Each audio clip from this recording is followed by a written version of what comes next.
I was cruising on eBay the other day and came across this. Now, I always wanted a Dell Alienware, but never really had one. But I like that. That's for a 10th gen. And looks like that. Like that.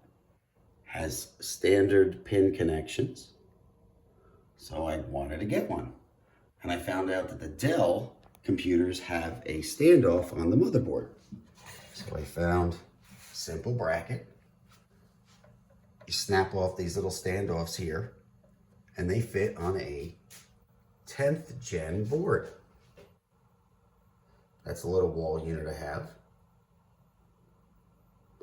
Another problem is actually the fans. It comes with that bad boy. And that's a lot of power. So if you notice, this is a 140. That's what I had on hand. But just for reference, the power draw. So you're going to have to put a lower power draw fan on it. But other than that, pump works good. It's controllable by the motherboard, RPM. Not a bad deal. Cools it off to, this is a 10700K. I'm currently at 32 degrees Celsius.